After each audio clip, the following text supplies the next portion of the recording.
Misunderstanding ang madalas na sanhi ng hiwalayan. Kaya nga dapat lahat ng problema ay pinag-uusapan para sa huli ay wala kang pinagsisisihan.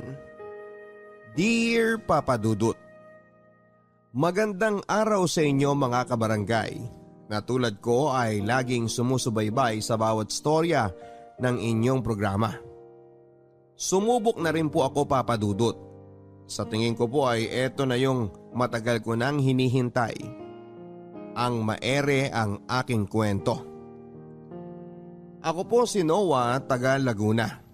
Ang kwento na aking gustong i-share sa mga kabarangay ay kwento noong binata pa ako at kung gaano naging komplikado ang relasyon namin ng best friend kong babae at ang naging girlfriend ko. Gusto ko pong simulan ang storyang ito kung paanong nasira ang relasyon namin ni Nicole bilang mag-best friend.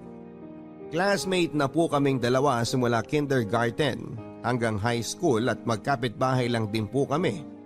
Kaya naman kahit mismo ang classmate din namin ay hindi naniniwala na best friends lang kami. Alangan naman po kasi na hindi ko siya isabay umuwi halos parking lot lang ang pagitan ng bahay namin. At saka pagagalitan din ako ni mama. Gawin ko na daw ang responsibilidad na yon dahil babae daw po ang inaanak niya. Nakasanayan ko na po ang lahat ng bagay. Minsan nga po ay kinikilig na rin ako kapag nag-aasarang kaming dalawa. Hindi ko naman po magawang ligawan dahil hindi ko naman alam kung gusto niya ba talaga ako o pinagtritripan lang niya ako. Gusto ko rin naman po ng assurance. Masakit din po kasi ang mabasted. Mukhang hindi naman niya ako gusto. Dahil nung isang beses pa na pauwi kami, ay meron siyang kinikwento sa akin na lalaki at ginawa na daw niya ang lahat pero hindi pa rin siya napapansin.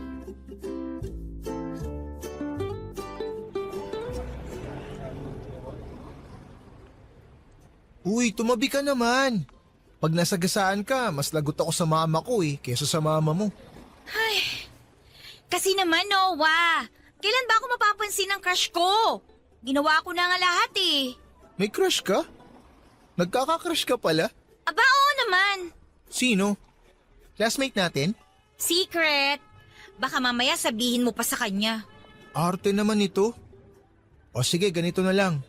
Sabihan tayo ng crush Sasabihin ko sa'yo kung sino crush ko. Tapos sabihin mo sa akin kung sino yung sa'yo. Ano? Ayoko nga. Di mo naman talaga sasabihin kung sino yung sayo Kilala kaya kita. Pag sinabi ko na sa'yo yung sa'kin, sasabihin mo wala ka naman talagang crush. Ganyan ka naman lagi Grabe ka naman manghusga. Hindi porket maraming nagkakagusto sa akin, hindi na ako nagkakagusto sa iba. Wow! Talagang seryoso ka pa ha? Pero totoo nga, may crush ako. Seryoso. Seryoso talaga? Sino naman? Si Angel. Yung nasa section 1. Tingin kasi ng tingin sa akin ako tuloy yung nagkagusto. Pero maganda naman talaga siya News nga yun ng section nila tapos first honor pa. Bakit? First din naman ako sa section natin O bakit naman napunta sa'yo? Di ba crush natin yung pinag-uusapan? Ang ibig kong sabihin doon, first din naman ako sa atin pero bakit hindi ako magustuhan ng crush ko? Paano mo naman nalaman na hindi ikaw yung crush? Bakit sinabi niya ba sa'yo? Oo, Sino raw? si Angel. Ha? Parehas kami ng crush? Lokong yun Uunahan pa ako? Huwag kang mag-alala, gagawa ako ng paraan para hindi siya mapunta kay Angel. Ano naman ang gagawin mo? Uunahan ko na yung crush mo. Liligawan ko na si Angel. Tapos, magpa-cute ka pa lalo. Titigan mo rin para ma-fall sa'yo. Malay mo, gumana dun sa crush mo yung ginawa sa akin ni Angel. Pagkatapos ako tingnan-tingnan, ako yung na-fall. Di na kailangan. O bakit? Hindi mo ba nagustuhan yung plano? Hindi! Hindi na po niya ako pinansin hanggang sa makauwi na kami. Siguro ay mas na bad trip siya sa naisip ko. Ang totoo naman po kasi noon ay hindi ko talaga crush si Angel. Sinabi ko lang yon para malaman ko kung sino ba yung crush ni Nicole. Kaso ang ending po ay hindi niya nasabi dahil sa inis niya sa akin. Gusto ko lang naman po talagang malaman kung may pag-asa ba ako. Ayoko na po kasing magstay bilang kaibigan niya lang, pero kung wala talagang pag-asa ay matatanggap ko rin naman. Minsan nga po ay pinagseselos ko si Nicole sa mga ex ko pero wala pa ring epekto. Tinatawanan niya lang ako at minsan ay aasarin niya pa ako. Mahirap po pala ang mahulog sa kaibigan, Papa Dudut. Lalo na kung hindi ikaw ang gusto. Pinapakita ko naman na gusto ko siya pero hindi niya yon napapansin. Parehas lang po kami. Ginagawa namin ang lahat para sa taong gusto namin. Pero hindi kami magawang gustuhin. Mukhang wala po talagang balak si Nicole na sabihin sa akin kung sino ba talaga yung crush niya. Nakakalungkot lang din po dahil umasa ako na ako ang lalaking yon, Papa Dudut. Napilitan na po akong ligawan noon si Angel dahil mas nagpapakita rin ito ng motibo. Mabait naman po siya at madaldal. Medyo wild nga lang pong makipag-usap kaya madalas ay nagigising nito ang pagkalalaki ko. Hindi ko po nasabi ang tungkol doon kay Nicole kaya naman noong araw na pinapunta niya ako sa bubong nila ay doon ko palang nasabi yon. At halos maiyak po ito dahil yun din po ang araw na sinabi niya sa akin na ako pala talaga ang lalaking gusto niya.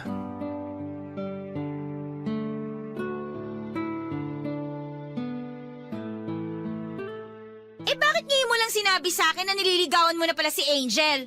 Teka, bakit ka ba nagagalit? Ikaw nga hindi mo pa sinasabi sa akin kung ano pangalan ng crush mo eh. Nagalit ba ako? Hindi naman ako galit. Bakit ka ba ganyan? Wala naman akong kasalanan sa'yo ah. Bakit naiinis ka na naman? Alam mo, daig mo pa yung girlfriend na topakin. Kasi naman, hindi mo ba nahalata?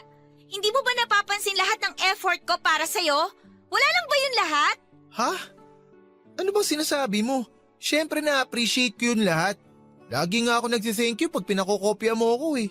Hindi naman yun ang ibig kong sabihin eh. Ano nga kasi ang ibig mong sabihin? Noah, ikaw yung gusto ko. Ikaw yung lalaking matagal ko ng crush. Hindi ko masabi yung pangalan kasi ikaw yun. Ikaw yun, Noah! Yan lang ang sasabihin mo? Alang talaga? Wala kasi akong masabi. Sorry na. Sorry? Sabagay, nililigawan mo na nga pala si Angel. Pero hindi naman ibig sabihin nun hindi kita gusto. So, gusto mo rin ako? Actually, matagal na. Kaso kasi Ano nga? nagkakagusto na rin ako kay Angel eh. Ba't sinabi mo pa na gusto mo rin ako? Umasa pa tuloy ako. Ituloy mo na lang siguro yung panliligaw mo kay Angel. Kalimutan mo na lang tong pinag-usapan natin. Pero tingin ko naman mas gusto kita, Nicole. Wag na! Okay lang ako. Doon ka na sa Angel mo. Maganda siya, tsaka matalino. First nga siya sa section 1, di ba? Ako kasi, matalino lang pero hindi maganda. Oo nga pala. Baka umabsent ako ng 2 weeks ha. Namatay kasi yung lolo ko kaya kailangan naming umuwi sa probinsya. Kaya pala namamaga yung mata ng mama mo. Condolence, Nicole ah. Salamat.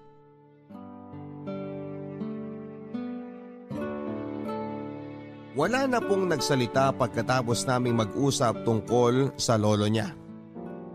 Pinakikiramdaman namin ang bawat isa kung sino nga ba ang puputol ng katahimikan.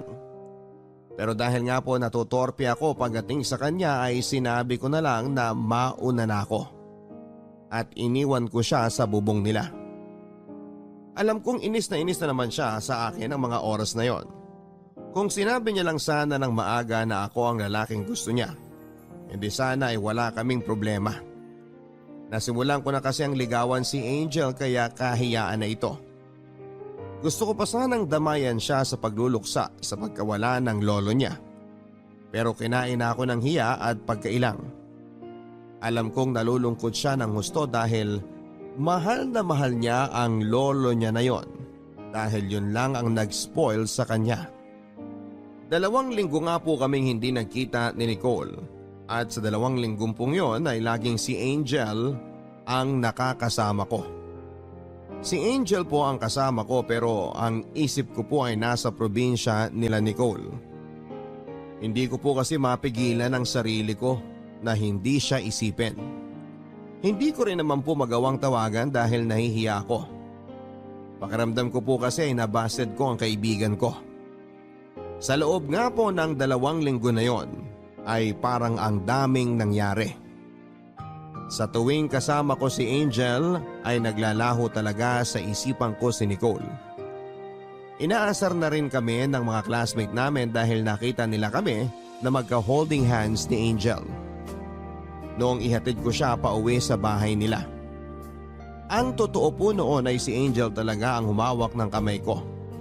Siyempre gusto ko rin naman po yon kaya mas hinigpitan ko ang pagkakahawak ko. Kaya kung may makakita po sa amin ay para talaga kaming magkasintahan. 2 araw po bago umuwi si Nicole ay naglakas ng loob na akong tawagan siya. Gusto ko lang po sanang kumustahin pero iba ang naramdaman ko nang marinig ko ang boses niya. Pakiramdam ko po ay nagchichit ako kahit wala naman talaga akong karelasyon. Namiss ko po ang kaibigan ko, Papa Dudut. Hindi naman po ito ang unang beses na hindi kami nagkita ng matagal. Pero ito ang unang beses na na-miss ko siya. Nalambingin ko nga po sana siya, Papa Dudut, pero huli na rin po ang lahat dahil may boyfriend na ito.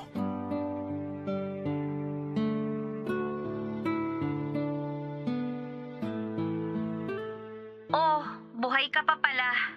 Grabe naman to. Siyempre naman. Naku naman, ang tagal ko na dito sa probinsya namin pero ngayon mo lang naisipang tumawag sa akin. Nahiya kasi akong tawagan ka. Baka kasi masama pa rin yung loob mo dun sa nangyari sa atin bago ka umalis dito. Di ba sabi ko kalimutan mo na yon? Ayoko nang pag-usapan pa yon. Okay, sorry na. Magagalit ka na naman sa akin eh. Oo na, ba't ka ba kasi tumawag? Ano bang sasabihin mo?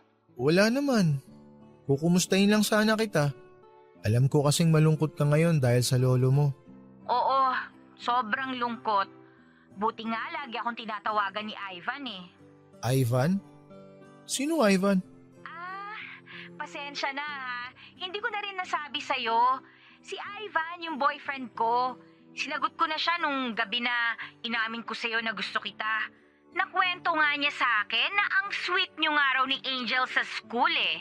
Kaya hindi na ako magtataka kung hindi mo na naisip na tawagan pa ako. Kasi nga, busy ka na sa Angel mo. Sino bang Ivan? Hindi mo kilala si Ivan? Classmate siya ng girlfriend mo. Okay. Si Ivan pala.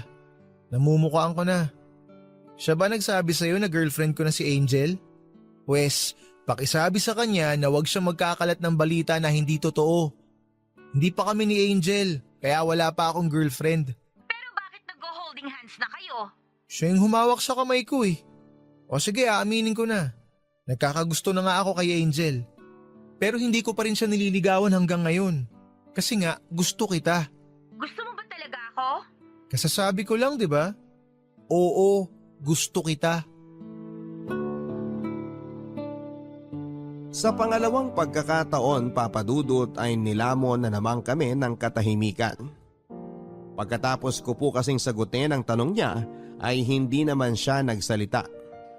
Wala na rin po akong ibang masasabi dahil may boyfriend na siya. Ano namang laban ang nararamdaman ko kay Ivan?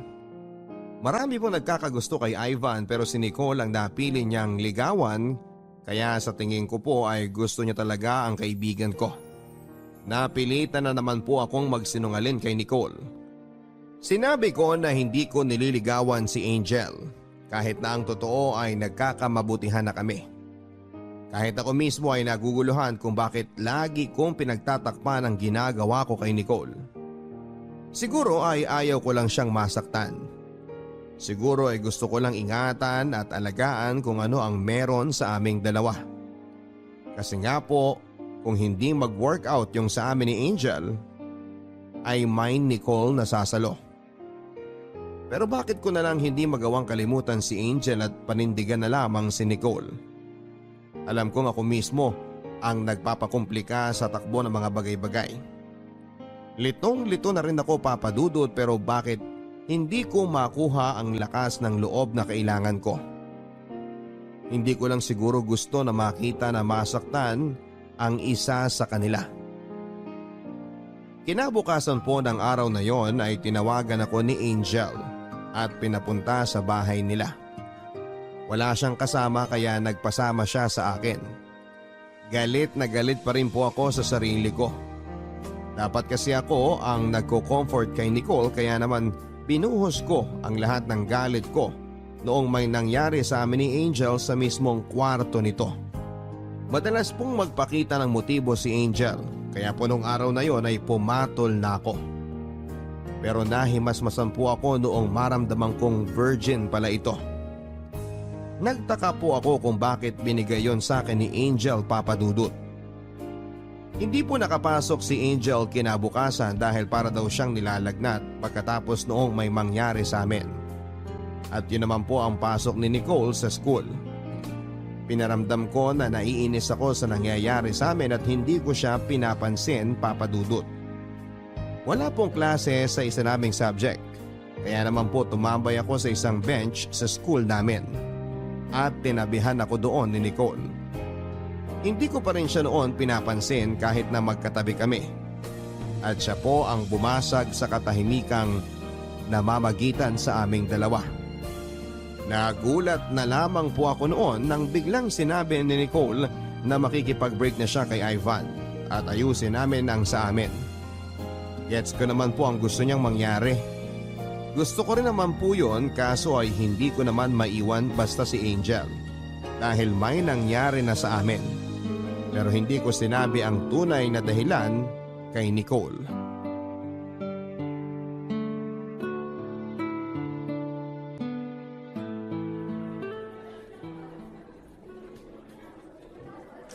Makikipaghiwalay na ako kay Ivan.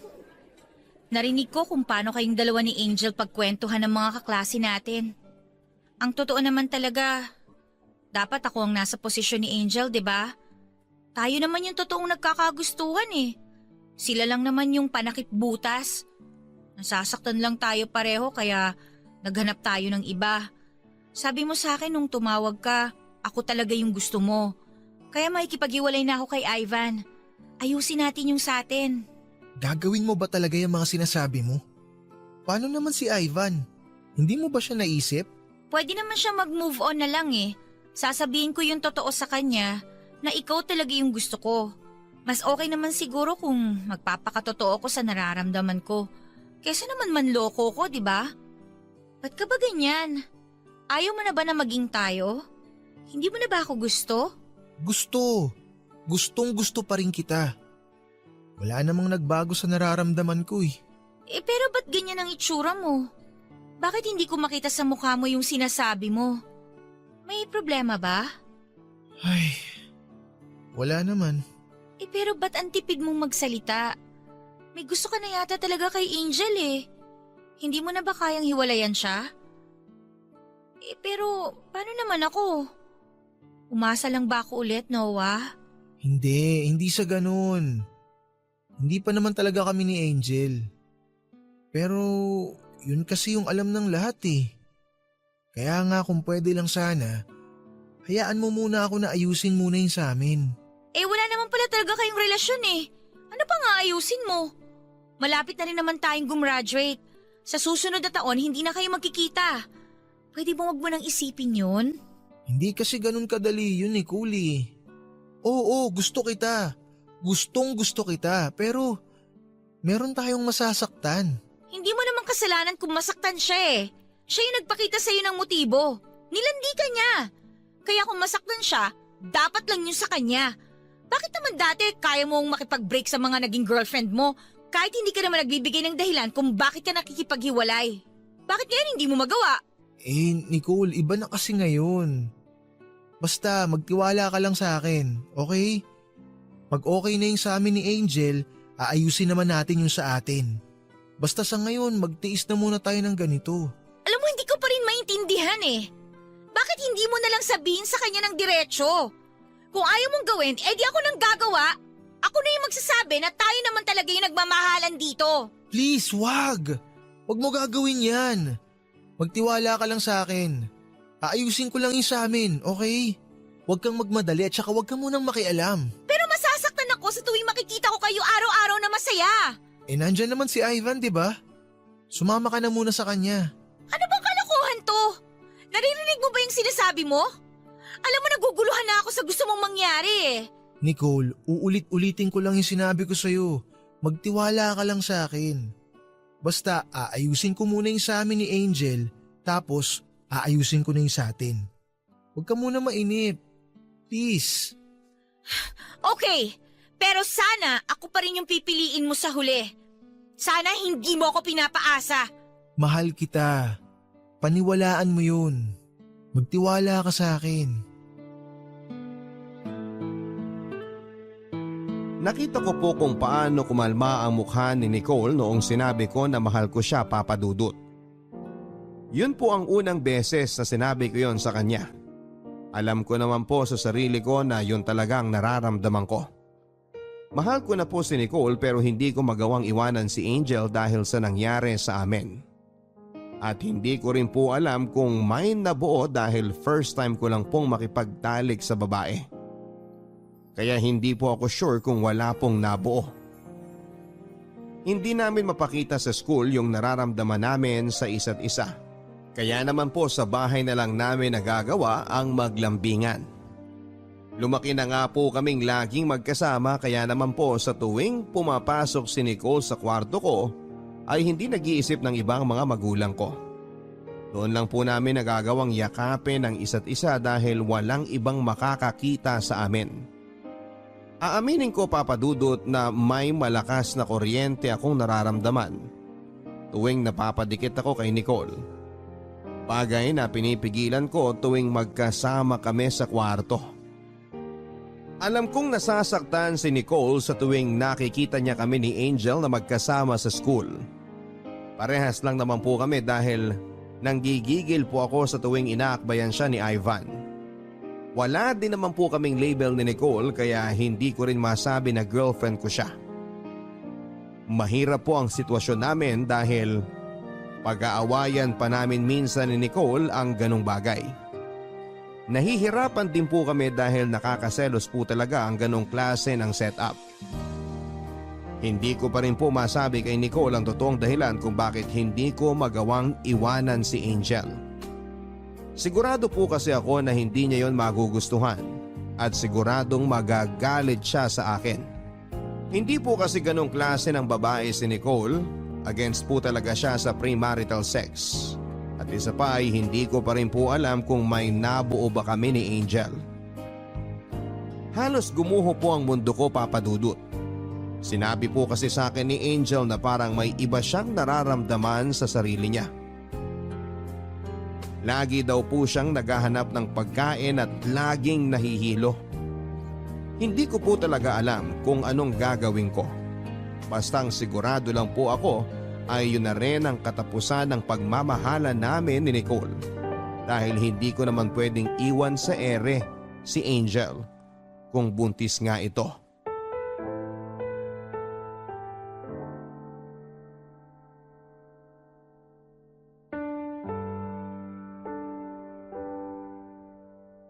Oh, mag-juice ka muna. Salamat. Ang sweet mo naman. Baliw. Siyempre bisita kita, alangan namang tubig lang ipainom ko sa'yo. May juice naman. Galit agad? Di naman. Hindi ko rin maintindihan yung sarili ko eh. Ang bilis magbago ng mood ko. Hindi naman ako ganito dati. Tapos lagi na lang ako nahihilo. Tapos lagi pa ako nagkikrave sa chocolate. Kaya nga pinabili kita bago ka pumunta dito. Di ba mahilig ka naman talaga sa chocolates? Oo nga, pero iba kasi ngayon. Tapos yung isa pa, delayed na ako ng 1 buwan. Baka naman delayed ka lang talaga.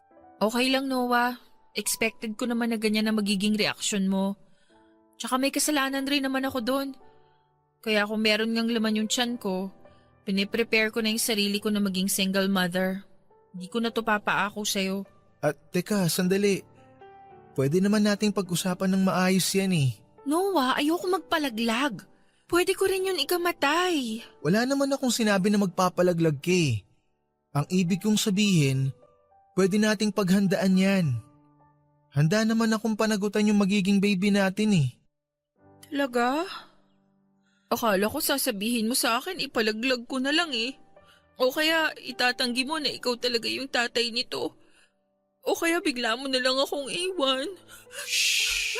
Oh, wag ka nang umiyak. Mamaya makaapekto pa yan kay baby. Malapit na rin naman ang graduation. Pagka-graduate natin, maghahanap ako agad ng trabaho.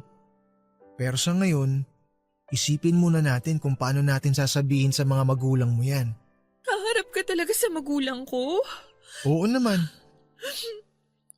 Ibig sabihin, mahal mo talaga ako. Salamat, Noah.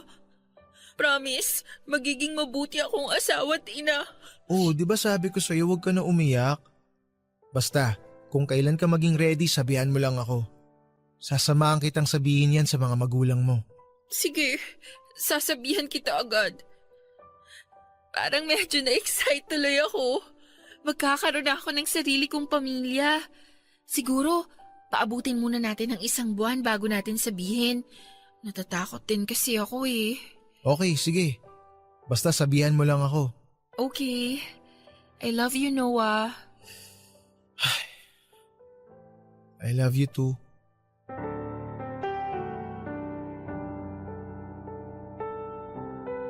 Labag man po sa kalooban kong sabihin na mahal ko siya ay wala na po akong magagawa. Kailangan kong iparamdam sa kanya yon dahil ayokong maapektuhan ang magiging baby namin. Para po akong lutang na naglalakad pa uwi sa amin. Hindi ko pa rin lubos maisip na magiging tatay na ako. Marami pa akong pangarap sa buhay kaso ay ayokong pabayaan na lang ng ganon ang magiging anak ko. Kaya naman po kailangan kong mag-decide ng tama at alam ko na tama ang naging desisyon ko. Sa school po ay mas lalong naging clingy si Angel. Halos ayaw na pong umalis sa tabi ko. Tinitingnan ko ang ekspresyon ng mukha ni Nicole sa tuwing nagkikita kami habang nakakapit sa braso ko si Angel. Hindi niya po kasi yon ginagawa kay Ivan dahil ayaw niya po na makita ko yon.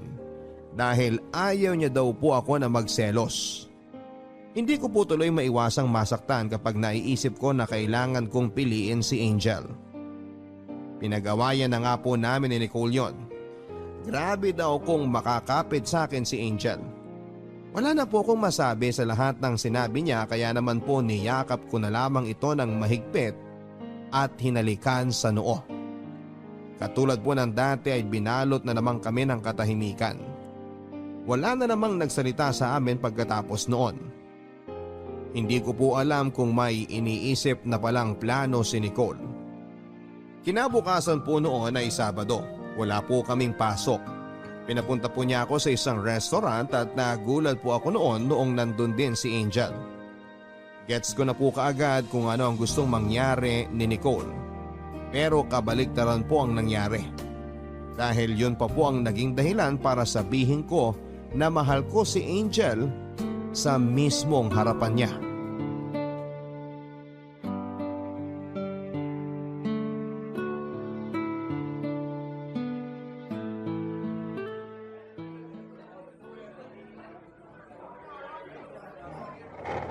Buti naman dumating ka na. Medyo kanina ka pa namin inaantay. Naku, actually nagmadali pa nga ako eh. Sorry kung nagantay kayo ng matagal ha. Okay lang naman. Ikaw pa malakas ka sa akin eh. Ano ba kasi yung surprise mo? Wala ka namang dala. Kinakabahan tuloy ako. Surprise? Anong surprise? Ha? Sabi ni Nicole may surprise ka daw. Kaya nga pumunta agad ako eh. Di ba meron kang sasabihin, Noah? Sabihin mo na. Ito na yung pagkakataon. Magpakatotoo na tayo. Nakakapagod na kasi eh. Di ba sinabihan na kita na huwag kang gagawa ng ganitong bagay?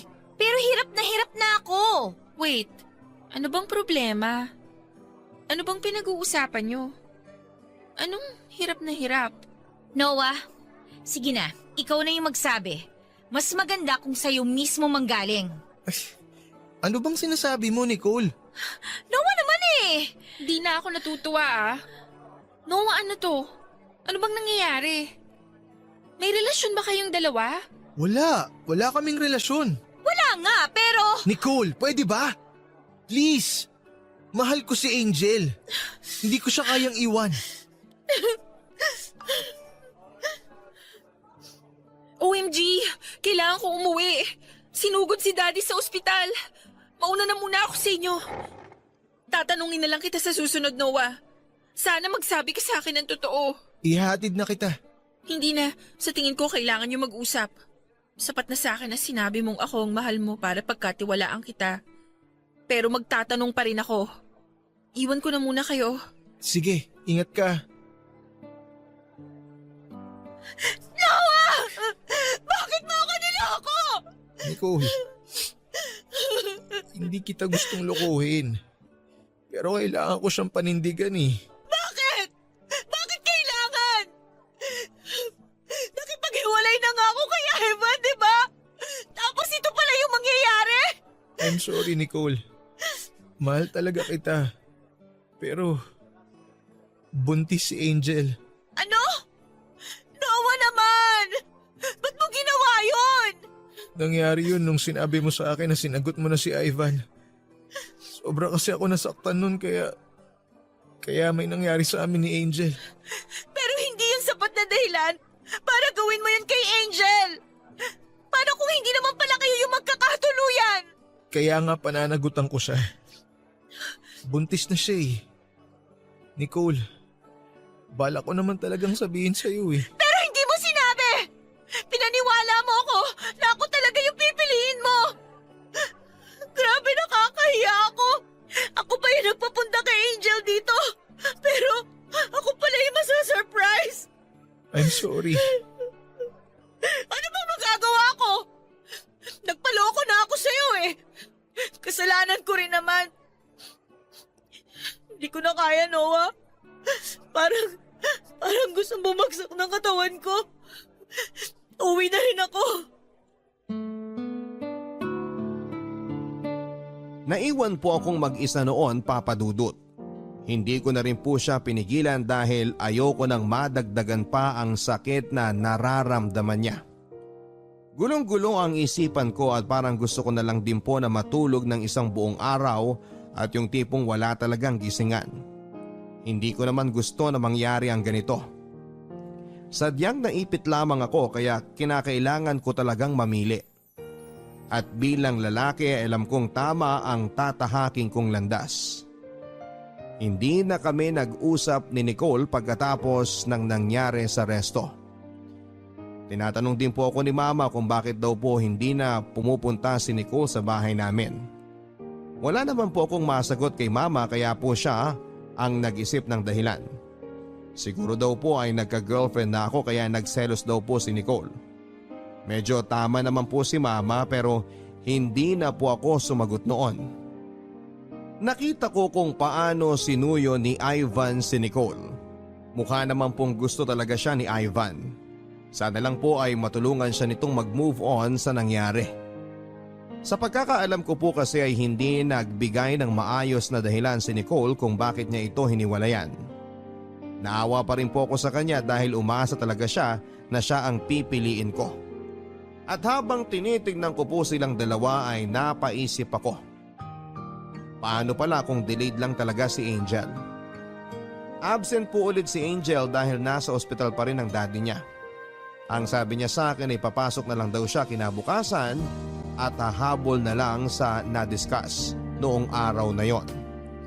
Hindi naman po ako kinilit ni Angel tungkol sa nangyari sa resto. Medyo nagtaka rin po ako. Dahil kung ibang babae yon ay malamang ay hindi yon nakatulong hanggat hindi nalalaman ang totoo. Hindi ko po hinintay na tanungin niya ako tungkol doon. Kaya naman po ay ako na ang pumunta sa bahay nila. Nakangiti po si Angel noong pinagbuksan ako ng pintuan. Kakauwi lang din po ng daddy niya galing sa ospital at hindi na rin naman po bago sa pamilya ni Angel na makita ako doon dahil ilang beses na akong pumunta sa bahay nila. Dahil ang alam po nila ay nililigawan ko si Angel. Sinabi ko po sa kanya na kaya ako pumunta doon ay para sabihin sa kanya ang totoong nangyari. Pero ang nangyari po ay siya ang nagpaliwanag sa akin.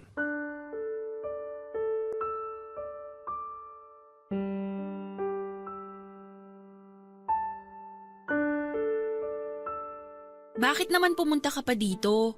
Di ba sabi ko naman sa'yo papasok na ako bukas? Oo, alam ko, pero gusto ko kasing ipaliwanag sa iyo yung nangyari sa resto. Gusto ko na maging malinaw sa iyo ang lahat. May ipapaliwanag din kasi ako sa'yo. Sino bang mauuna sa atin magsalita? Sige, ikaw na muna. Tungkol saan ba yung ipapaliwanag mo? Ganito kasi, Noah. Dinatna na ako. Hindi ko nasabi sa'yo agad kasi natakot ako sa magiging reaksyon mo. Ha? Kailan pa? Kailan ka pa dinatnan? 1 week after nung akalain natin na buntis ako.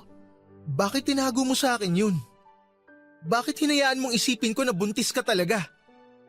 Bakit pinatagal mo pa? Kaya nga gusto kong humingi sa'yo ng sorry eh. I'm sorry. Nagustuhan ko kasi yung feeling na sobrang maalaga ka sa akin. Yung ayaw mong nalulungkot ako. Yung andyan ka lagi sa tabi ko. Yung pakiramdam na mahal mo talaga ako. Ayoko kasi na magbago yun, Noah. Mahal kasi kita. Alam ko naman na alam mo kung gaano kita kagusto eh. Ako na nga yung nagpakita sa'yo ng motibo para ligawan mo ko. Kaya pumayag ako na ikaw ang makauna sa akin kasi gustong gusto kita. Mali eh. Dapat nagsabi ka sa akin ng totoo. Oo, alam ko na may gusto ka sa akin noon pa. Nararamdaman ko naman yun eh, pero itong ginawa mo na nagpanggap kang buntis, hindi tama to eh. Hindi mo alam kung ano yung bagay na nasayang dahil sa ginawa mo. Pero akala ko naman talaga buntis ako. Pero ayoko lang kasi na naiwan mo ko pag nalaman mo na yung totoo. I'm sorry. Pero kung gusto mo na akong iwan, kung gusto mo na makipaghiwalay, hindi kita pipigilan. Malaya kang makakaalis sa buhay ko. Sana lang sinabi mo sa akin ng mas maaga. Hindi naman ako magagalit kung sinabi mo sa akin agad eh.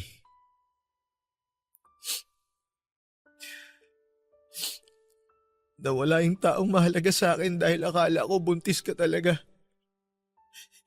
Mas pinili kita kaysa sa kanya tapos malalaman ko na nagsinungaling ka lang pala. I'm sorry, Noah. Mahal lang talaga kita. Pero si Nicole ba? Yung babaeng tinutukoy mo? Ang swerte naman niya. Kasi merong Noah na iniiyakan siya. Ang swerte-swerte niya. Naiinggit ako sa kanya. Nakita ko kung anong klaseng tao ka. Nakita ko kung paano ka mag-alaga ng babae. Naramdaman ko kung paano ka magmahal kahit pinipilit mo lang naman na mahalin ako. Ang bait-bait mo. Kaya sana mapatawad ka niya. Kasi sayang talaga kung pakakawalan ka pa. Sige na, umuwi ka na. Gagabihin ka na masyado. Sa totoo lang nagugustuhan naman na talaga kita eh. Kahit dati pa. Pero nangibabaw sa akin yung nararamdaman ko para kay Nicole. Masaya na akong malaman na minahal mo ko kahit konti. Okay na sa akin yun. Kaya hindi na ako pumayag na ihatid mo ko nung nasa resto tayo kasi gusto ko na makapag-usap kayo. Sa mga sinasabi niyo pa lang noon, alam ko nang merong something sa inyo. Pero sinabihan mo pa rin ako na mahal mo ko noon. Inisip ko na lang na sinabi mo lang naman yun kasi alam mo buntis ako. Pero ngayong alam mo na yung totoo, pwede mo nang ayusin yung inyo. Mabait ka naman, Angel. Kaya magiging maswerte rin yung lalaking mapapasayo balang araw. Salamat. Meron lang akong last favor sa'yo. Sige, ano yun? Kung sakaling maging okay na kayo ni Nicole, huwag sana kayong magpakita na sweet kayo sa isa't isa. Gusto ko lang na makapag-move on ng mabilis.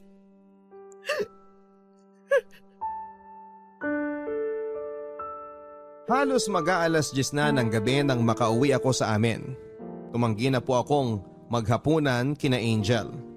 Nahiya na po kasi ako kaya naman gutom na gutom akong nakauwi sa amin. Okay na po sa akin na maayos kaming naghiwalay ni Angel.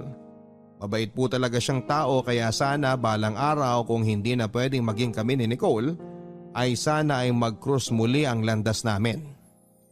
Sinubukan ko pong kausapin si Nicole at hindi ko po napansin na nandun pala si Ivan sa bahay nila. Kaya naman po nagulat ako nang biglang sumulpot ito sa labas ng bahay nila. Sinubukan ko po kasing humingi ng tawad sa kanya. Nasabi ko na rin po na hindi pala talaga buntis si Angel. Pero huli na po ang lahat dahil nagkabalikan na sila ni Ivan. Hinayaan ko na rin po siya. Hindi ko na po ginulo pa ang nararamdaman niya kaya ako na mismo ang umiwas. Masyado pong naging magulo ang high school life ko, Papa Dudut. Complicated po talaga ang buhay teenager kaya naman po nang makapasok na ako sa university ay sinubukan ko maging mature. Nag-focus ako sa pag-aaral. Hindi na kami nagkitang muli ni Angel pagka-graduate namin ng high school. Kami naman po ni Nicole ay nag-iba na rin po ng landas. Katulad nga po ng sinabi ko ay wala na akong balak na guluhin pa sila. Kaya ako na ang lumayo pero isang gabi ay tumawag sa cellphone ko si Nicole at nasa labas daw po siya ng boarding house ko. Lasing po ito kaya nilabas ko siya.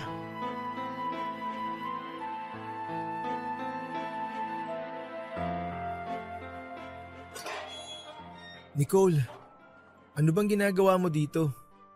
Gabi na. Alam ba ni Ivan na nandito ka? Hindi niya alam. Siyempre, magagalit yun. Ano ba kasing ginagawa mo dito? Tapos lasing ka pa. College na ako, no? Pwede ko nang gawin to. Pwede na ako mag-inom. Sana kay Ivan ka na lang pumunta. Pinagtatabuyan mo ba ako? Kala ko mahal mo ako. Hindi naman sa pinagtatabuyan kita pero lasing ka. Kaya dapat tung ka sa boyfriend mo pumunta. Mag-aalala yun sa'yo. Tapos kung ano-ano pa yung sinasabi mo sa akin ngayon. Ayoko nga, bakit ba? Sabi mo dati mahal mo ko. Di mo na ba ako mahal ngayon? Ha? Dahil ba kay Angel? Bakit ka ba nagkakaganyan? Ano ba yung sinasabi mo? Matagal na kaming hindi nagkikita ni Angel. Dahil kasi sa Angel na yan, kaya nagkagulo-gulo tayo eh. Dapat ikaw yung boyfriend ko ngayon eh. Hindi naman talaga yun buntis, di ba? Nagsinungaling siya para hindi ka mapunta sa akin. Malanding yon. Nicole, matagal na yun. Tsaka huwag ka magsalita ng ganyan kasi hindi mo naman talaga alam kung ano yung nangyari. Hindi mo naman alam kung anong klaseng tao si Angel eh. Ang akala talaga namin nun, buntis siya. Pero bakit hindi ka bumalik sa akin? Inantay pa rin kita. Kasi kayo na ulit ni Ivan nun, kaya hindi na ako nang gulo. Pero ikaw yung gusto ko. Ikaw yung mahal ko. Pwede ko naman siyang iwan kung binalikan mo lang ako nun eh.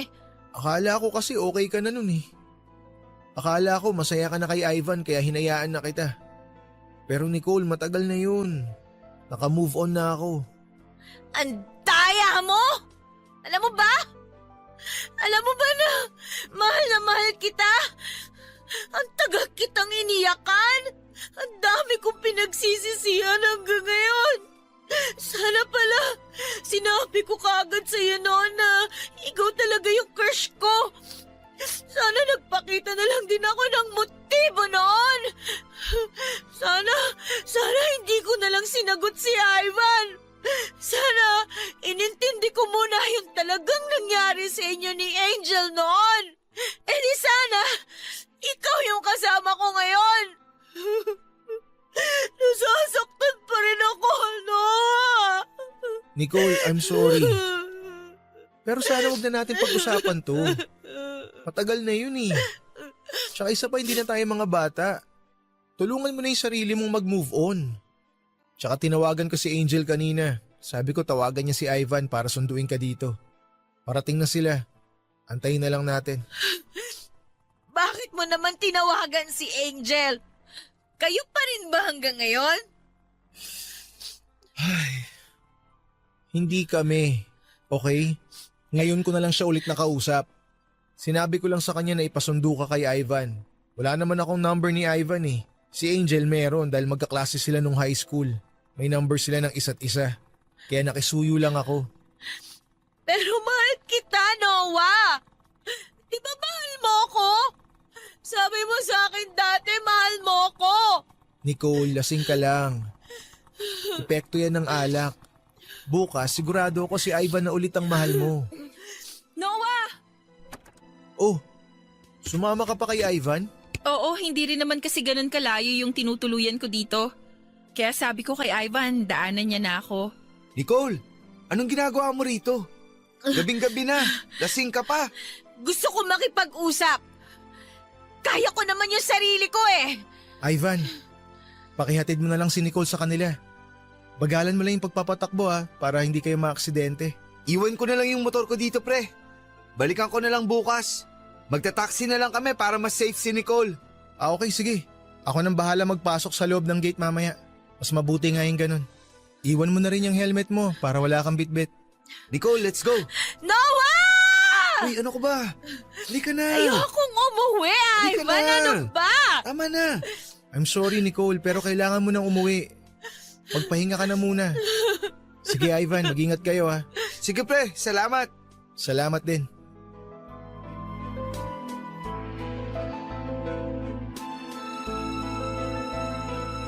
Naawa po ako kay Nicole, Papa Dudut.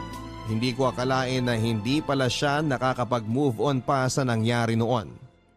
Napaisip din po ako sa mga sinabi noon ni Nicole na kung napag-usapan lang sana namin, agad ang nangyari noon ay malamang ay siya pa rin ang kasama ko hanggang sa ngayon. Pero masaya na rin naman po ako sa buhay ko ngayon kahit na wala akong love life. Mas okay na po kasi yon dahil mas nakakapag-focus ako sa pag-aaral. Nagpaiwan noon si Angel at dahil gabi na nga po noon ay hindi ko na siya pinauwi. Sa boarding house ko siya nagpalipas ng gabi pero doon po siya sa kama at sa sahig naman po ako natulog. Halos nagkwentuhan lang naman po kami noon buong gabi. 2 years din po kasi kaming hindi nagkita ni Angel at maganda po doon ay may feelings pa rin po siya para sa akin. Single naman po siya kaya walang masama kung liligawan ko ulit siya. Narinig po ng may kapal ang panalangin ko na sana balang araw ay mag-cruise muli ang landas namin.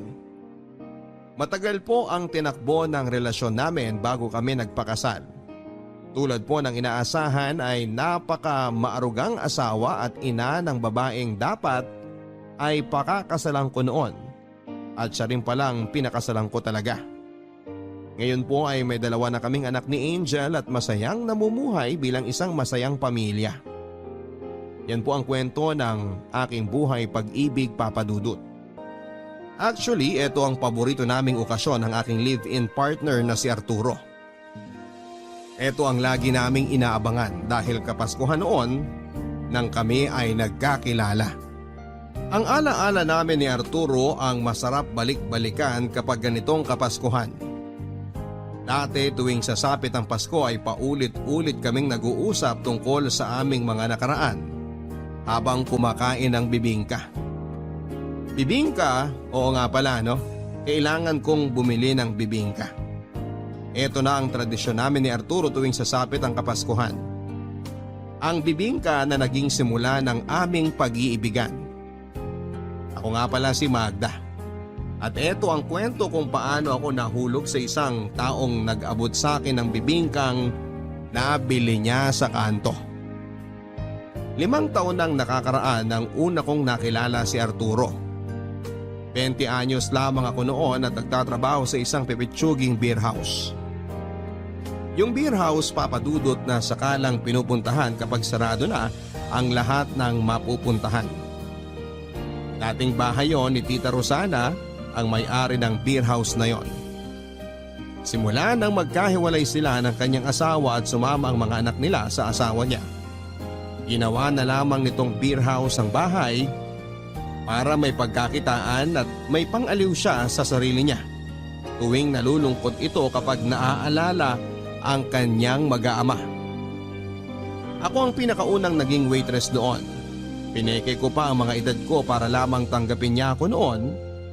17 pa lamang ako noon at kailangan ko ng trabaho dahil naglayas ako sa bahay ng nanay at stepfather ko. Ang beer house ni Tita Rosana ang naging bagong tahanan ko noon. Stay in ako sa beer house dahil gusto ni Tita Rosana na may makasama siya roon. Doon ako nagdalaga talaga sa beer house na yon. Nung una, aminin kong hindi ko masikmurang makitable sa mga amoy chikong customer na panayang talsik ng laway kapag nalalasing na.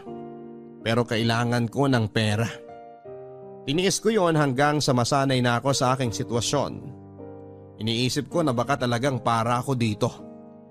Sa pag-waitress ko sa beer house na ito ay nakilala ko si Arturo. Doble ang edad nito sa akin at naaalala ko pa. Ilang minuto na lamang bago magpasko ay pumasok ito sa beer house namin. At dahil nga kailangan naming kumita kahit kapaskuhan ay pinapasok namin siya. Ako ang sumalubong sa kanya at nakita kong nakangiti na ito kahit mukhang kinakabahan. Halatang unang beses lang na pumasok sa beer house ang mamang ito. Madaling makukuhanan ng pera. Madaling mauuto. O ano? Kape lang talaga ang o-orderin mo? Arturo ang pangalan ko kung sakaling gusto mong malaman. O Mang Arturo, kape lang ba talaga ang o-orderin mo? Oo sana. Kasing presyo na yan ng beer dito. Mag-beer ka na lang kasi, samahan kita. Magkano lang naman yung ladies drink eh? Naku di doble yung bahid ng ladies drink. Sabi kasi nung kasamaan kong jeepney driver. Ah, jeepney driver ka pala. Oo, ito na yung nakamulatan kong trabaho. Ikaw, yung... Pamumokpok ang nakamulatan kong trabaho. Oo rin. sa tingin ko hindi ka naman pokpok eh. Hindi talaga. Tumitable lang naman ako pero hindi ako nagpapagalaw. Pero para sa lahat, ka-level ko pa rin yung mga pokpok dyan. Kasi sa beer house daw ako nagtatrabaho. Dapat hindi ganun. Servidoro ka lang naman ng alak. At nakikitable. Kaya titable mo ba ako ngayong Noche Buena? Palit yung kawali ka naman dyan. Sige na, dali na. Gutom ka na ba? Kanina pa. Tsaka Noche Buena na ngayon. Dapat saganang lamesa natin, di ba? Ay, oo nga pala. Pero di ba dapat hamon? Wala kaming hamon sa menu. Ang meron lang, mani, sisling hotdog, sisig, paksiw at saka lechon kawali. Mamili ka na ron. Tunog Pasko naman lahat. Busog pa naman ako eh. Paano naman ako? Tititigan na lang kita dito magdamag hanggang lumamig yung kape mo. Sa totoo lang, may dala akong bibingka rito. Ito, mainit pa. Masarap yan sa kape. Talagang nagdala ka ng bibingka sa beer house? Kahit saang lugar naman, masarap kainin yung bibingka. Salamat. Gusto mo rin ba ng kape? Kumuha ka lang sa'yo habang nagkikwentuhan tayo. Beer. Gusto ko ng beer. Di na kasi maganda ang beer kung iinom ka ngayon. Makakabagin ka. Saan ka naman galing na planeta at iniisip mo nakakabagin ako kapag uminom ako ng beer sa gabi? Hindi kasi ako umiinom eh. O sige na, ako nang kukuha ng kape mo. At kape mo rin. Oo na lang. Si Arturo ang unang lalaking inorderan ako ng kape sa beer house na yon. Madalas puro alak ang binibili sa akin. Gusto nila akong lasingin para magawa nila ang gusto nila sa akin pero matibay ata ako pagdating sa alak. Bago pa nila ako mapatumbay sila ay subsob na sa lupa. Kinain ko ang dalang bibingka ni Arturo at aaminin kong masarap yon.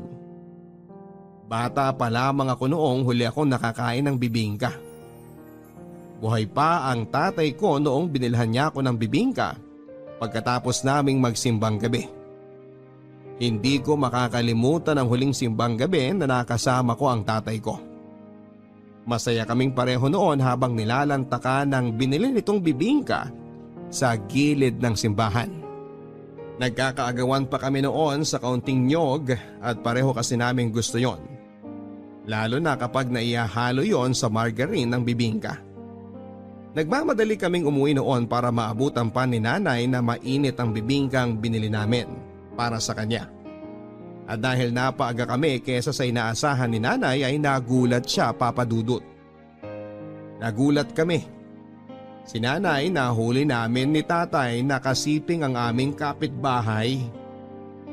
Naaalala ko pa na hindi nagsalita ang tatay at lumabas ng bahay. Hindi ko rin alam ang gagawin ko. Pinalabas ako ni nanay ng kwarto at sinara ang pintuan. Hindi ko alam ang nangyayari at nasa sala ko noon habang hawak ang bibingka. Nang lumabas si nanay ay kasabay na nito ang kapitbahay namin. Hinatid niya ito palabas. Nang bumalik si nanay sa loob ay hinarap ako nito at tinanong kung saan nagpunta si tatay. Umiling ako. Hindi ko alam.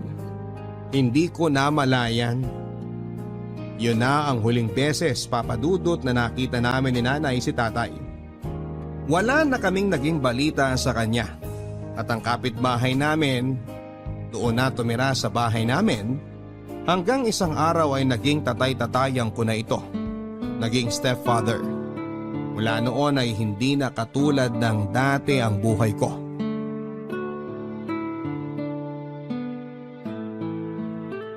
Nagustuhan mo ba yung bibingka? Mas masarap sana kung may maalat.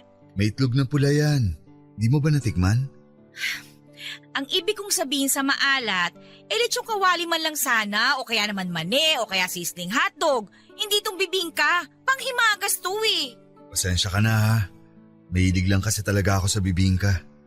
Yan talaga ang madalas kong binibili kahit di nga Pasko eh. Ako ang gusto ko sa Pasko, makatikim ng lechong kawali. Wala rin kasi akong pera eh. Magda ang pangalan ko. Magda? Diretsahan na to ha. Pag magte-table ka, asahan mo nang magpapabili ang ite-table mo ng ladies drink o kaya naman pulutan. Maramihan ako kung umorder. Kailangan maramihan para kumita ang beer house na to. Tsaka may ipasahod sa akin. Naiintindihan mo ba yon? Magkano ba ang kailangan mo? Maraming pera! Hindi kasi kalakihan ng pera ko eh. Jeepney driver lang ako. Magkano ba ang kinita mo ngayon? Sapat lang para sa akin at para sa... Sa asawa mo? Wala na akong asawa. Anak? Hindi kami nabiyayaan. Saan pa napupunta yung iba mong pera? Dun sa mga batang kapitbahay ko. Nakakaawa kasi. Kaya tumutulong ako para may pangkain sila. Paano naman ako? Gutom din naman ako, hindi ba ako nakakaawa? Hayaan mo, sa susunod dadalan ulit kita ng bibingka. Ay, wag mo na akong umayin sa bibingka ha. Dala mo ako ng pera.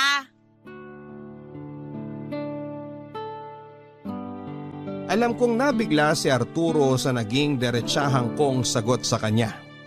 Ano pa bang inaasahan niya? Beer house yon, pokpok ako. Kapag tinable mo ako ay ibibigay mo lahat ng kailangan ko. Para napahiya pa itong tumango. Kapwa kami natahimik. Kunwari ay nililinisan nito ang kumukupas niyang sombrero habang ako naman ay tinititigan ang aking kuko para maramdaman niyang naiinip na akong kasama siya. Kung hindi lang niya ako binilhan ng kape ay hindi naman ako mananatili doon. Kung may ibang customer nga lang sana madali lang siyang iwan pero noche buena kasi noon. Sinong pupunta sa beer house, hindi ba? Ewan ko ba kay Arturo kung bakit sa dinami-rami ng araw sa kalendaryo naisip pang pumunta kung kailan noche buena na. Wala ba siyang ibang mapupuntahan? Nang magpaalam na ito ay ngumiti ako at pinaalala sa kanya na kung magbi-beer house siya ay siguraduhin niyang may pera siya na dala. Tumango naman ito at ngumiti. Nagpaalam ito at sinabing mag-ingat ako. Akala ko ay hindi na siya babalik pa dahil napahiya na.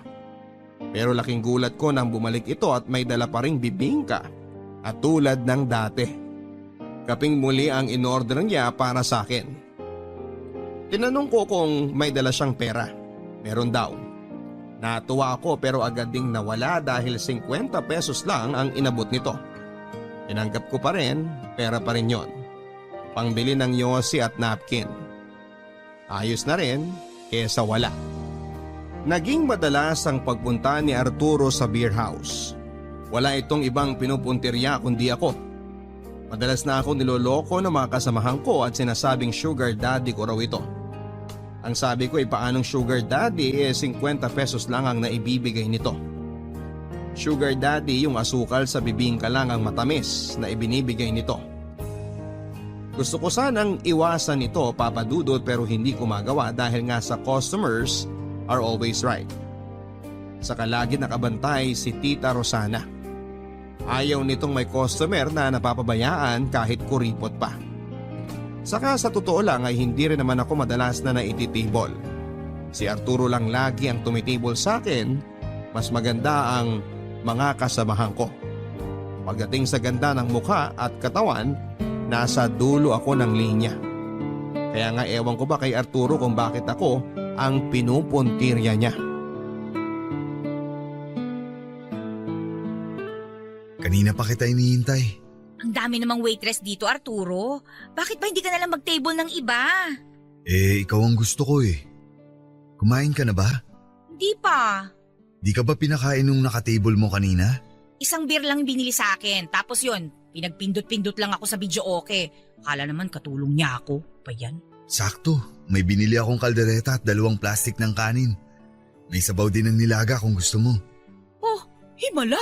Wala kang dalang bibingka. Meron din. Ito oh. Ay, bibingka boy ka talaga. Sabi ko naman sa'yo eh, paborito ko yan. Hindi halata ha. Oh, kumain ka muna bago ka bumalik sa trabaho. Kapag naumay ka sa ulam, andyan naman ang bibingka. Kumuha ka na lang ulit ng kape para maisabay mo dyan. Eh ikaw? Kumain na ako kanina, pero sasabayan kita sa kape. O siya, sige. Total naka-break ako ngayon. Doon tayo sa may gilid kumain.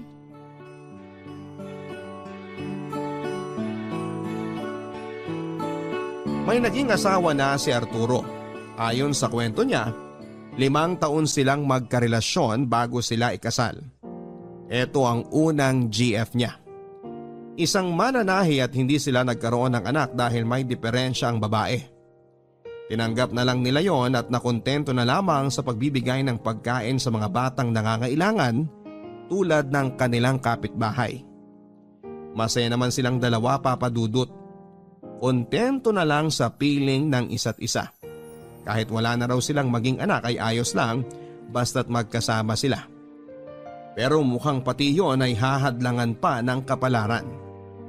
Isang araw ay na-diagnose ang kanyang asawa na may leukemia at isang araw ay binawi na ito ng Diyos. Doon napunta lahat ng ipon nilang mag-asawa.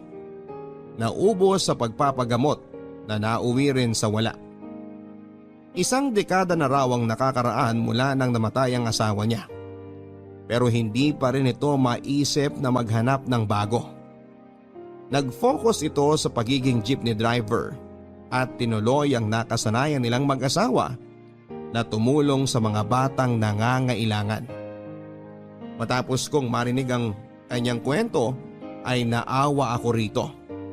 Nakonsensya ako sa ginawa kong pagmamaldita sa kanya. Kaya naman sa mga sumunod na pagpunta nito sa beer house ay naging mabait na ako sa kanya.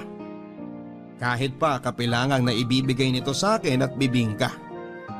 Lagi pa rin itong nag-iiwan ng 50 pesos kada gabi at kapag malakas ang kita niya ay may dala-dala itong pagkain galing karinderya para may panglaman daw ako sa aking tiyan bago ako sumabak sa mga alak. Mabait naman siya sa akin, Papa Dudut. Naalala ko tuloy ang tatay ko sa kanya. Nakwento ko na nga rin ang nangyari sa akin noong bata ako at kung paano ako napadpad sa beer house na yon. Mas dumoble tuloy ang awa nito sa akin. Dinalasan nito ang pagdalaw sa akin kahit alam kong pagod ito mula sa biyahe niya at nagpupuyat itong samahan ako kahit alam niyang maaga pa siya kinabukasan.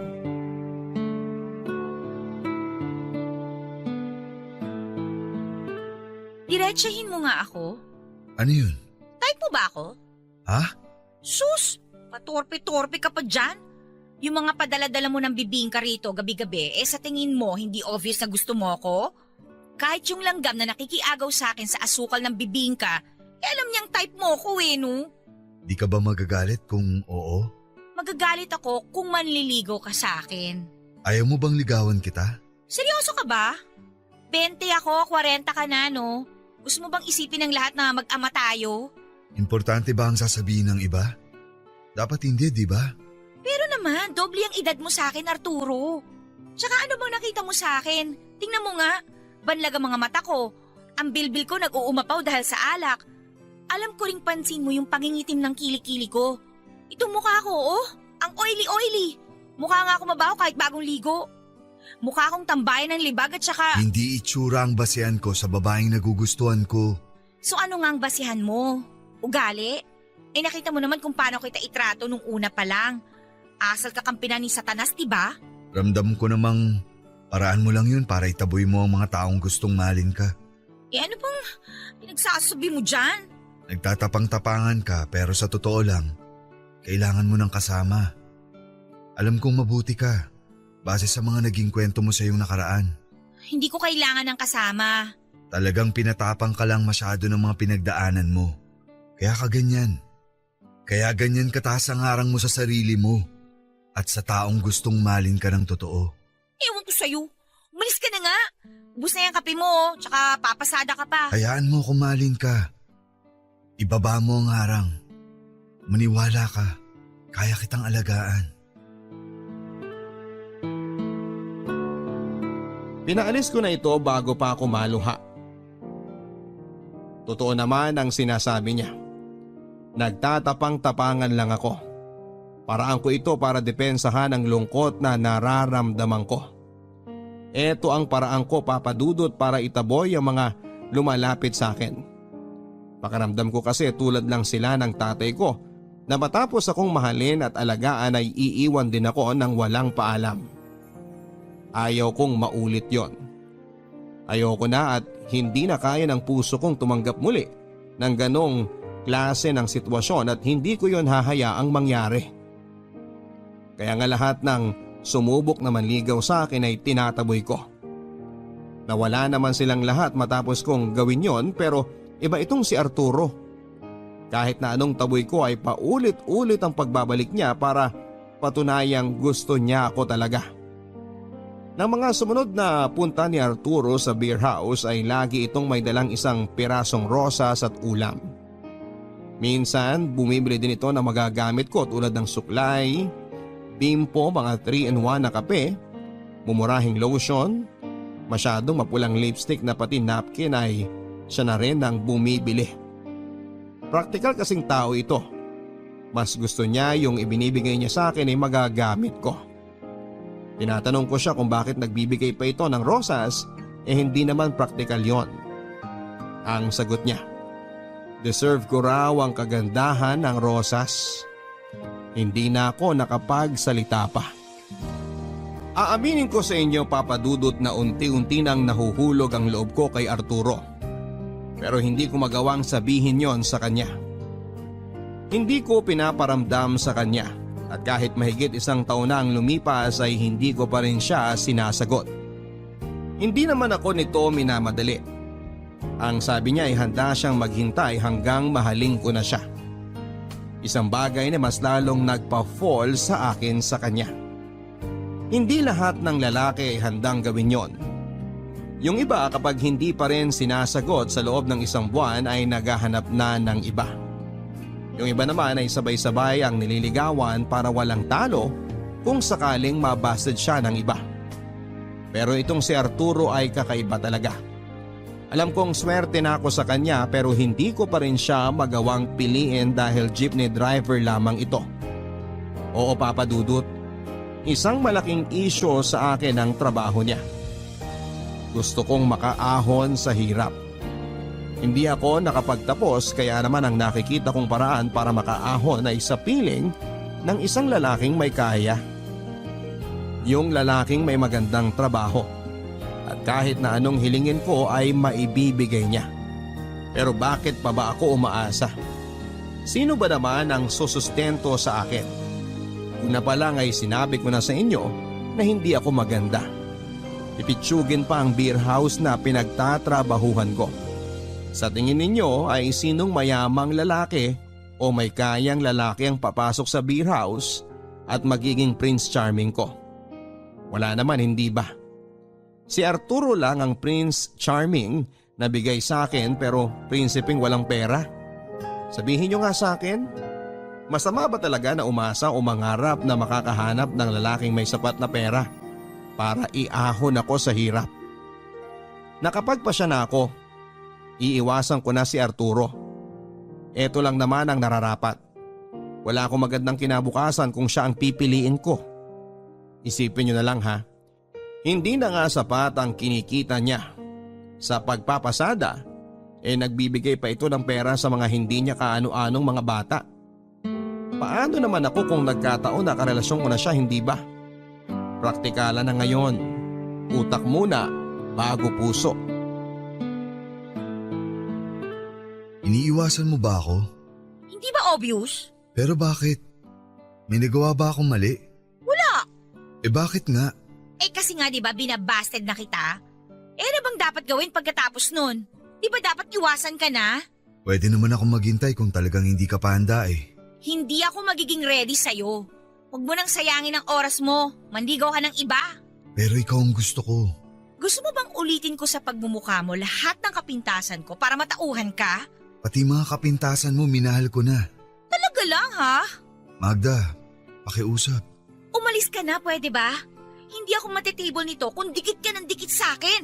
Hindi ako aalis. Umorder ka ng gusto mo at ako na ang bahala. Ikaw talagang bahala? 50 pesos nga lang ang kaya mong ibigay sa akin. Anong akala mo rito sa beer house namin? Karinderya? Mahal kita, Magda. Magmahal ka na lang ng iba. Ikaw ang gusto kong makasama. Hindi kita gustong makasama. Magda, huwag mo naman akong itaboy.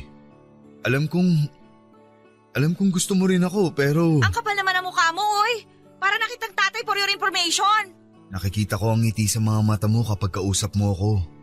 Di mo basta-bastang mapepeke yun. Pwede bang maningning lang talaga ang mga mata ko dahil uminom ako ng gin?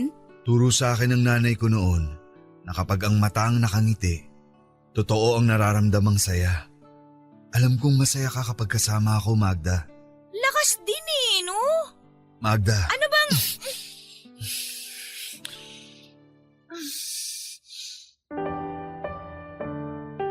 Hinalikan ako ni Arturo at hindi ako pumalag. Hindi ako nakapalag dahil alam kong yon ang gusto ko. Gusto kong hinahalikan niya ako. Gusto kong niyakap niya ako pagkatapos. Nakakapanghina. Ganon pala ang epekto kapag nagmamahal ka na. Hindi makakapagsinungaling ang naging galaw ko at reaksyon ko sa ginawa ni Arturo. Nang matapos ako nitong halikan ay naramdaman kong namula ang aking pisngi. At hindi ako halos makatingin sa kanya. Nakangiti ito sa akin na para bang nanalo sa loto. Napatunayan kasi nitong gusto ko rin siya at para hindi ako lalong mabuko pa sa aking nararamdaman ay pinaalis ko na ito. Sumunod naman siya kasabay ng pangako na bukas ay babalik siya. Ilang minuto bago ang Noche Buena ay dumating si Arturo tulad ng pinangako niya. May bit-bit itong bibingka. Tulad nung una ko siyang nakita. Bago ang suot nitong pulang polo na tinernuhan ng kupas at lumang maong. Bago rin ang pabango nito. Nakangiti itong lumapit sa akin at binigay ang bibingka. Hindi ko alam ang magiging reaksyon nun. Hanggang ngayon kasi ay naglalaro pa rin sa aking isipan ang ginawa nitong paghalik sa akin. Para bang nalalasahan ko pa rin ang tamis ng kanyang labi. Pero syempre, hindi ko yon sinabi sa kanya. Nakakahiya.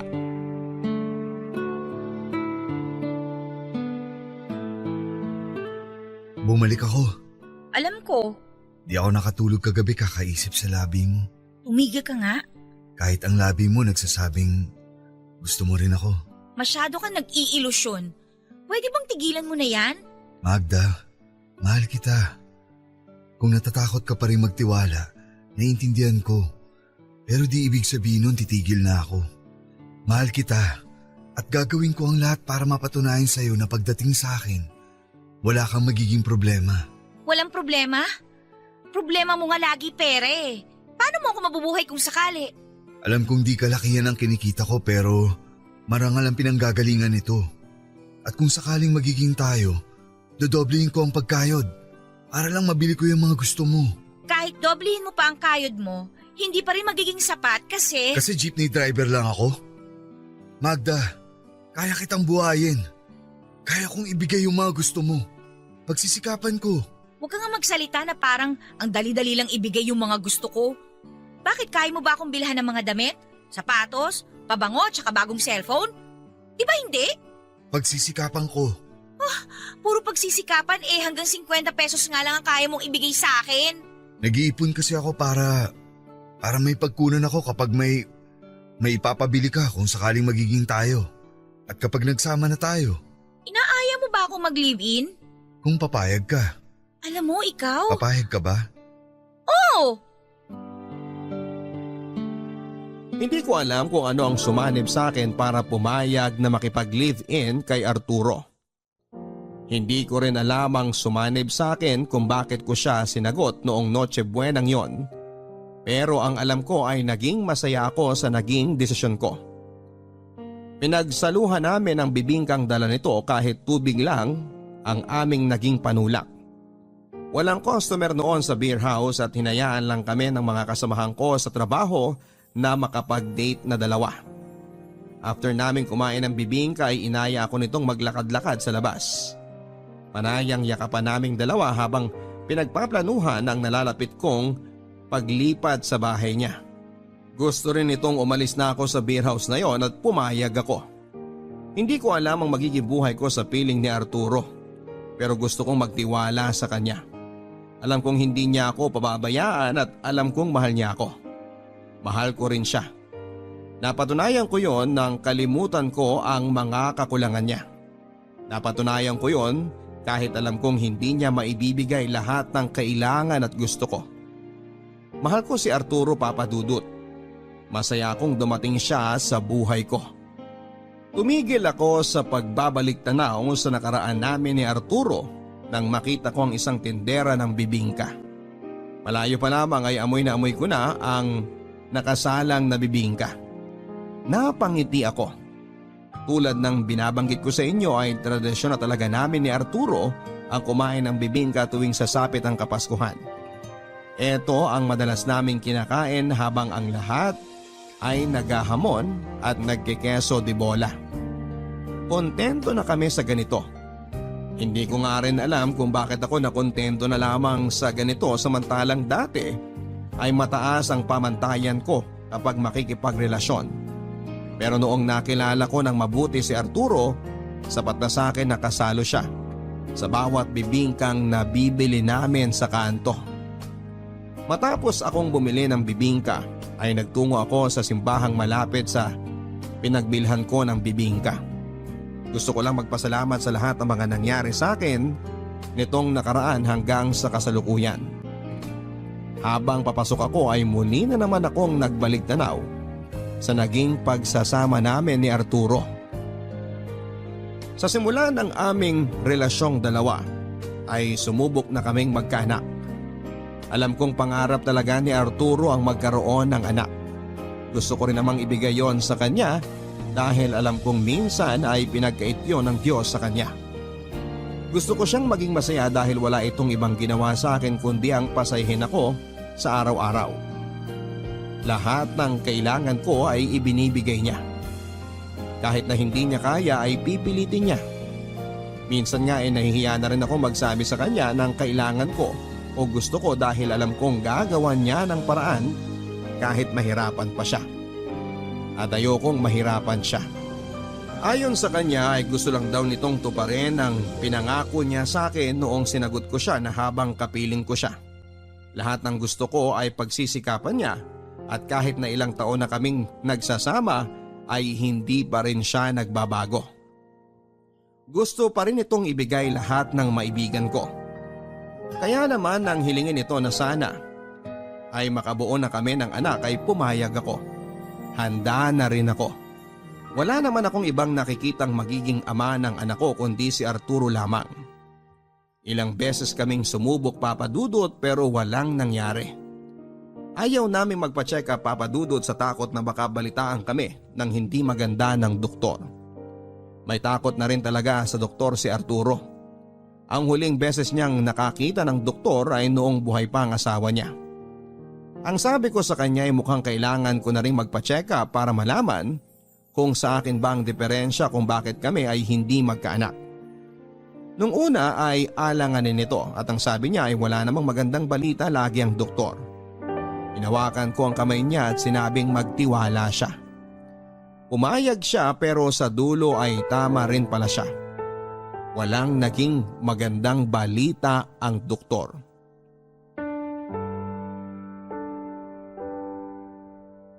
Sorry. Saan? Dahil hindi kita mabibigyan ng anak. Di mo kailangang humingi ng tawad. Di mo kasalanan yun. Pero alam kong dun ka magiging masaya. Oo, magiging masaya nga ako kapag may anak tayo. Pero hindi naman ibig sabihin nun na hindi ako masaya ngayon. Masaya ka pa rin ba kahit tayong dalawa lang? Masaya ako kahit tayo lang. Paano na to? Anong paano na to? Tayo lang dalawang magkasama. At kontento na ako kahit tayo lang. Ikaw, masyado ka mabait eh.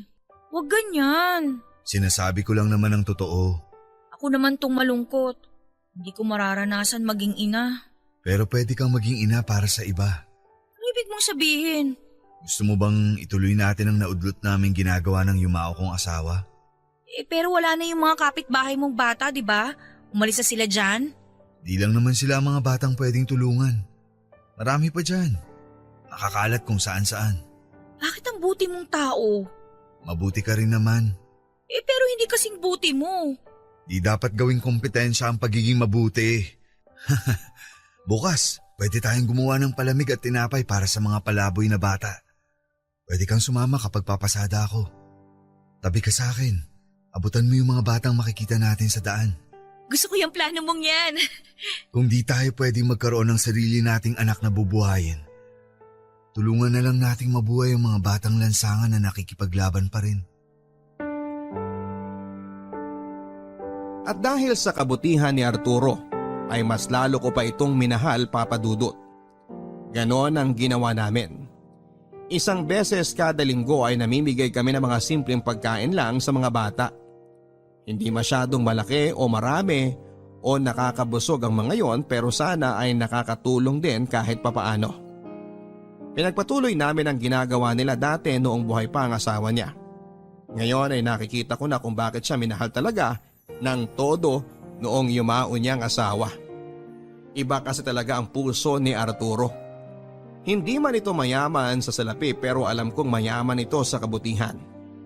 Sa paglipas ng mga taon ay nakontento kami sa ganitong klase ng buhay. Kaming dalawa lang. Bago pumutok ang haring araw sa umaga ay gising na ako para ipagluto si Arturo ng almusal at baon niya sa tanghali. Inaasikaso ko ito. Maaga itong gumigising para rin masabayan ako sa kwentuhan. Bago mag-alas 5 ng umaga ay papasada na ito. Lagi ako nitong iniiwanan ng halik at mahigpit na yakap na akala mo ay yun na ang huli. Sabi nga niya sa akin, kailangan kung magpaparamdam ka ng pagmamahal sa karelasyon. Ibigay mo yung parang bukas mawawala ka na sa mundo. Yun ang ginagawa niya lagi, Papa Dudut. Sino bang hindi mahuhulog ng todo sa taong ganito? Namamasukan ako bilang kasambahay sa isang kakilala ni Arturo. Bago mag-alas 8 ng gabi ay nakauwi na ako. Saktong-sakto para makapagluto ng gabihan naming dalawa. Minsan kapag nahuhuli ako ng uwi ay kumakain na lang kami sa karinderya. Yun na tuloy ang naging date naming dalawa. Nagtatawanan kami habang nagkwekwentuhan kung ano ang nangyari sa mga araw namin. Walang humpay na saya. Yon ang alam ko sa pagsasama naming dalawa. Kapag uuwi na ay dadaan muna kami sa bakery na bukas at bibili ng kahit na anong tinapay para pangdagdag sa aming almusal. Sa aming pagtulog na dalawa ay lagi niya akong kinakantahan hanggang makapikit na ang aking mga mata. Sinisigurado nito na mas nauuna akong makahimbing sa pagtulog para raw mabantayan pa niya ako.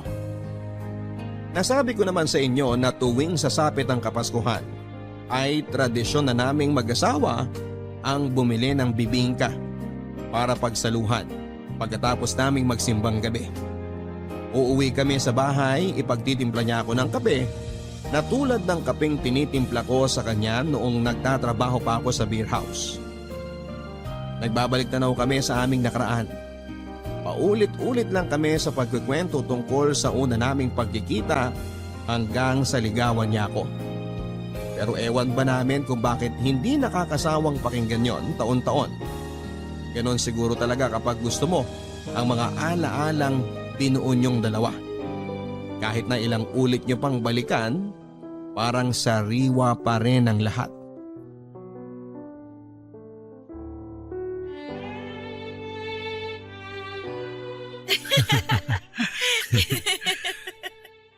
Napakakuripot mo, sabi ko sa isip ko.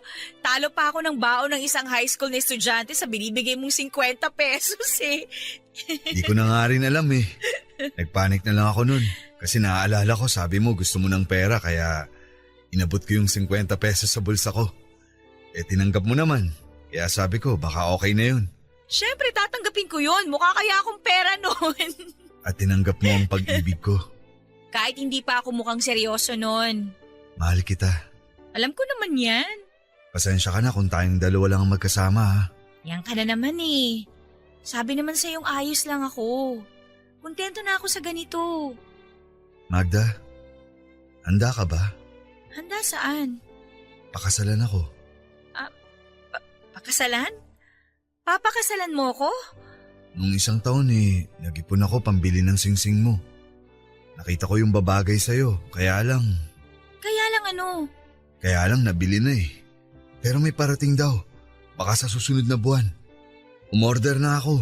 Eh di wala kang singsing para sa pagpapropose mo. Ayos lang ba kung itong bibingka na lang muna ang ibigay ko sa'yo? Habang hinihintay nating dumating yung singsing mo. Di na kasi ako makapaghintay pa ng isang buwan. Gusto ko nang malaman ang sagot mo kung… Oo! Payag ka na maging asawa ko? Oo nga! Oo! Kahit nyog lang ng bibingka yan, oo, pakakasalan kita!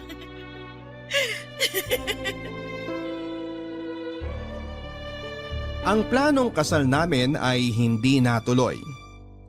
Hindi dahil nagkahiwalay kami kundi dahil na-stroke si Arturo. Sa sobrang pagtatrabaho nito ay hindi na nabantayan ang kanyang kalusugan.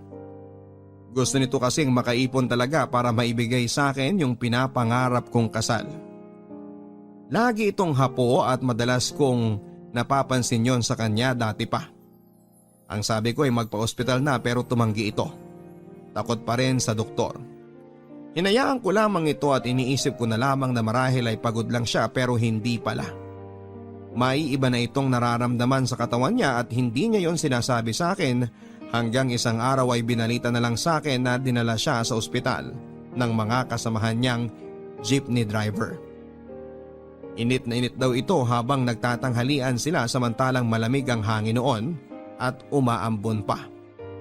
Kukuha lang dapat ito ng tubig dahil nakaramdam daw ito ng matinding uhaw at hilo. Pagkababa niya sa jeep kung saan sila kumakain ay bumulagta daw ito. At sabi ng doktor ay pangalawang stroke na pala niya ito. Pwede ka palang ma-stroke nang hindi mo namamalayan. Ganon ang nangyari kay Arturo. Papadudot akala ko noon ay wala nang pag-asang mabuhay pa si Arturo. Ang sabi kasi ng mga doktor ay malabo na. Kung sakali mang mabubuhay ito ay lantang gulay na. Ang sabi ng lahat ay wag na akong umasang madudugtungan pa ang buhay niya. Naging sapat naman raw ang nilagi niya sa mundong ito at pwede na siyang magpaalam. Pero ayoko. Hindi pa ako handa. Hanggat may paniniwala pa ako sa himala, kakapit pa rin ako. Oras-oras akong nagdarasal at humihiling na dagdagan pa ang mga taong pagsasama naming dalawa ni Arturo. Binuhos ko ang lahat ng laman ng puso ko sa bawat dasal ko. Hindi pa ako handang mawala ang isang taong nagpakita at nagpatunay sa akin na pwede akong mahalin, na pwede akong tanggapin. At sa unang pagkakataon sa buhay ko, pinakinggan ako ng Diyos. Sa unang pagkakataon ay nakatanggap ako ng himala dahil nabuhay si Arturo. 2 taon na ang nakakalipas mula nang na-stroke ito at ngayon ay nakaka-recover na ito kahit papaano. Hindi pa rin siya nakakalakad ng mag-isa. Hindi na halos maintindihan ang mga salita niya. Kailangan na niya lagi ng tutulong sa kanya mula sa pagbabanyo hanggang sa paghiga. Ako lahat ang gumagawa noon at hindi ako nakakaramdam ng pagod at pagkasawa. Mahal ko si Arturo at gagawin ko ito paulit-ulit kung kinakailangan. Mula nang nakilala ko siya, araw-araw niyang pinapatunayan sa akin ang pagmamahal niya. Pinagsilbihan ako nito nang hindi humihingi ng kahit na anong kapalit. At ngayong ako naman ang kailangan niya ay oras na para masuklian ko rin lahat ng ginawa niya. Napansin siguro nito na nandun ako sa kanyang tabi at nakatitig lamang sa kanya. Minulat nito ang mga mata niya at inaplos ang aking mukha. Pinunasan ko ang luha sa gilid ng aking kaliwang mata bago pa nito yon mahawakan. Ayaw niyang umiiyak ako, lalo na noong mga panahong nagpapagaling siya. Ayaw niyang nakikitang may patak ng luha sa aking mga pisngi. Ayaw niyang nasasaktan ako. Ayaw niyang nahihirapan ako. Nagpatulong ito para bumangon. Ngumiti ito sa akin at tinignan ang orasan. Malapit na ang Noche Buena. Malapit na ang aming anibersaryo. Ngumiti itong muli sa akin at sinabi ang salitang bibingka at napangiti ako. Ito ang unang beses na nakabanggit ito ng isang buong salita nang hindi na uutal. Binangon ko na siya para magtungo kami sa kusina. Kakain na kaming muli ng bibingka tulad ng dati. Nagtimpla ko ng kape para sa aming dalawa. Tulad ng dati. Tulad noong unang kapeng tinimpla ko sa kanya noong nagtungo siya sa beer house kung saan ako nagtatrabaho. Sinubuan ko ito ng bibingka at tangulang ito ng tango na tila nagpapasalamat. Dahil muli na naman kaming nagkasama sa aming anibersaryo. Muli na naman kaming nakakain ng bibingka. Hindi man kami nakakapagkwentuhan sa aming nakaraan tulad ng dati. Pero masaya pa rin kaming pareho dahil kaharap pa rin namin ang isa't isa. Buo pa rin kaming dalawa at magkasama habang pinagsasaluhan ang bibingka na dahilan kung bakit kami magkasama sa ngayon. Ang bibingka na nagpasimula ng aming forever. Maligayang Pasko, Papa Dudut, at maraming salamat sa pagbasa ng aming kwento. Ako ang inyong kabarangay forever, Magda. Ang pag-ibig talaga ay hindi mo mapipili madalas kung kanino ito sasama. Para kina Magda at Arturo na hindi inaasahang magkakaroon ng forever. Hangad naming lahat ang kasiyahan ninyo at ang agarang paggaling ni Arturo. Pinatunayan ninyo sa aming pareho na ang relasyon, anumang pagsubok ang dumaan dito, kapag ito ay totoo ay tatagal ito. Sa lahat ng mga kabarangay natin na nakapakinig ng kwento ni Magda at Arturo, sana po ay matagpuan ninyo ang taong makakahati ninyo sa mga pagsubok. Yung taong hindi kayo bibitawan kahit mahirap na ang sitwasyon. Yung taong kakapit pa rin kahit hinihila na ng mga problema palayo sa iyo. Sa lahat ng mga kabarangay natin na may katulad na kwento, ni Magda at Arturo, puno man kayo marahil ng pagsubok ngayon. Pero hangad namin na malampasan nyo yan at hangad namin yan ang maging dahilan para mas lalo kayong tumibay. Sa lahat ng mga kapuso natin na sinusubok ang kanilang sitwasyon at relasyon, pumapit lang kayo. Malalampasan din yan. Makakatawa at makakangiti kayong muli sa dulo. Makakapagpasalamat kayo dahil hindi kayo nagpatalo sa mga problemang naibato sa relasyon ninyo. Hanggang sa muli mga kapuso, ako po si Papa Dudut.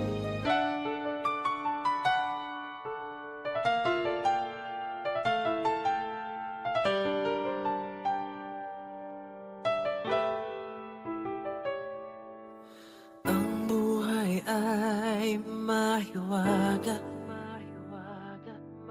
laging may lungkot at saya. sa Papa Dudut Stories. Laging may karamay ka.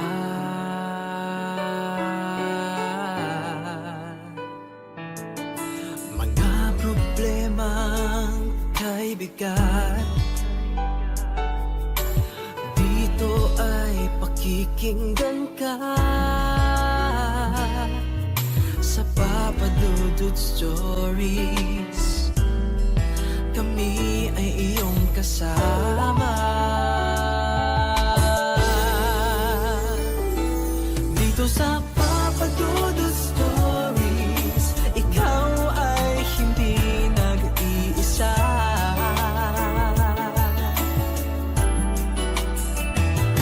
Dito sa Papa Dudut Stories, may nagmamahal sa'yo. Papa Dudut Stories, Papa Dudut Stories.